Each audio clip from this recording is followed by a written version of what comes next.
সামরিক ভূমি ও ক্যান্টনমেন্ট অধিদপ্তর কর্তৃক একটি নিয়োগ বিজ্ঞপ্তি প্রকাশ হয়েছে। এই নিয়োগ বিজ্ঞপ্তিতে সিনিয়র স্টাফ নার্স পদে 32 জনকে নিয়োগ প্রদান করা হবে। শিক্ষাগত যোগ্যতা diploma in nursing science and midwifery অথবা বিএসসি ইন নার্সিং ডিগ্রি বা বাংলাদেশের নার্সিং ও মিডওয়াইফারি কাউন্সিল কর্তৃক রেজিস্টার হতে হবে। 16,000 স্কেলে 10ম গ্রেডে এই নিয়োগটা প্রদান করা হবে। এই বিজ্ঞপ্তিতে প্রকাশিত আরো যে নিয়োগগুলো আছে অর্থাৎ আরো যে পোস্টগুলো আছে এগুলো নিয়ে আমরা বিস্তারিত আলোচনা করব। আবেদন পদ্ধতি, আবেদন ফি, কোন সিস্টেমে আবেদন করতে হবে, সম্পূর্ণ প্রসেসটাই আলোচনা করা হবে এই ভিডিওতে।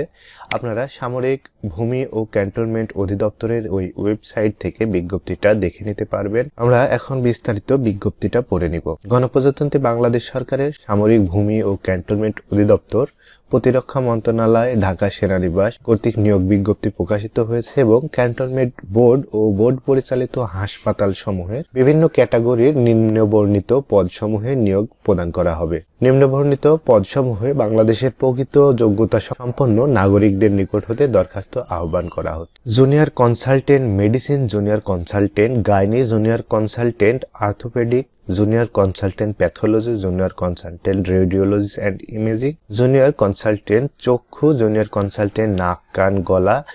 এই পদগুলোতে একটি করে পদ উল্লেখ আছে, যেটার বেতন স্কেল নির্ধারণ করা আছে 35,500 টাকা। শিক্ষাগত যোগ্যতা স্বীকৃত শিক্ষা বোর্ড হতে এমবিবিএস পাস অথবা বিএমডিসি কর্তৃক স্বীকৃত সমমানের শিক্ষাগত যোগ্যতা সম্পন্ন ও বিএমডিসি থেকে নিবন্ধনভুক্ত হতে হবে এবং সহকারী সার্জন হিসেবে 5 বছরের অভিজ্ঞতা সহ স্বীকৃত বিশ্ববিদ্যালয় হতে সংশ্লিষ্ট বিষয়ে পোস্ট গ্রাজুয়েট ডিগ্রি অথবা ডিপ্লোমা অথবা বিএমডিসি কর্তৃক স্বীকৃত সমমানের শিক্ষাগত যোগ্যতা থাকতে হবে। এই পদগুলোর জন্য অর্থাৎ 1 থেকে 7 নং পদের জন্য একটি করে পদ, এই পদের জন্য ডান পাশে উল্লেখিত এই শিক্ষাগত যোগ্যতা লাগবে। এছাড়াও মেডিকেল অফিসার 5টি 22,000 টাকা স্কেলে সরকার অনুমোদিত শিক্ষা প্রতিষ্ঠান হতে এমবিবিএস ডিগ্রি সহ বিএমডিসি হতে রেজিস্ট্রেশন প্রাপ্ত হতে হবে। সহকারী প্রোগ্রামার পদে 1টি 22,000 টাকা স্কেলে। এছাড়াও সিনিয়র স্টাফ নার্স পদে 32 জন নিয়োগ করা হবে। সিনিয়র স্টাফ নার্স পদে বেতন স্কেল নির্ধারণ করা আছে 16,000 টাকা 10ম গ্রেডে।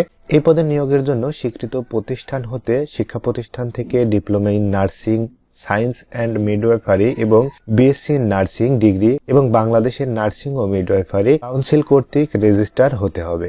সামরিক ভূমি ও ক্যান্টনমেন্ট অধিদপ্তর কর্তৃক অর্থাৎ প্রতিরক্ষা মন্ত্রণালয় ঢাকা সেনানিবাস কর্তৃক যে নিয়োগ বিজ্ঞপ্তি প্রকাশ হয়েছে, এই বিজ্ঞপ্তিতে আবেদন করতে হলে আগামী 10/12/2025 তারিখ সকাল 10 ঘটিকা থেকে 31/12/2025 অর্থাৎ 10 ডিসেম্বর 2025 থেকে সকাল 10টা থেকে 31 ডিসেম্বর 2025 তারিখ বিকেল 5 ঘটিকার মধ্যে অনলাইনে আবেদন সম্পন্ন করতে হবে এবং অনলাইনে আবেদন করার জন্য dmlc.gov.bd এই সাইটে ঢুকে অথবা http://job.shmrmi.gov.bd এই সাইটটাতে প্রবেশ করার পরে এখানে আবেদন সংক্রান্ত বিস্তারিত তথ্য দেওয়া থাকবে। এগুলো আপনারা ভালোভাবে পড়ে নেবেন। 250x250 পিক্সেলের একটি ছবি লাগবে এবং 170x70 পিক্সেলের একটি স্বাক্ষর প্রয়োজন হবে।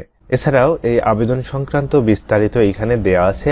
আপনারা আবেদনের এই সাইটে প্রবেশ করার পরে সর্বপ্রথম এই নোটিফিকেশনটা আপনাদের সামনে আসবে। এটা ভালোভাবে দেখে তারপরে আপনারা এইখান থেকে আবেদন ফর্মটা পূরণ করবেন। এখানে সার্টিফিকেট আপলোড পেজ থেকে প্রয়োজনীয় সনদপত্র আপলোড করতে হবে, অন্যথায় আবেদনটি অসম্পূর্ণ হিসেবে গণ্য হবে। সার্টিফিকেট আপলোড, এই মেনুটা থেকে আপনাদের সার্টিফিকেট গুলো আপলোড করতে হবে।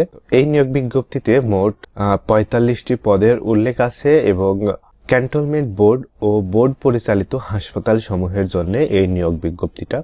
আপনারা যারা চাকরি সংক্রান্ত বিভিন্ন তথ্যের আপডেট নিয়মিত পেতে চান তারা আমার এই চ্যানেলটিকে সাবস্ক্রাইব করে নোটিফিকেশন থেকে অল নোটিফিকেশন শো করে রাখবেন।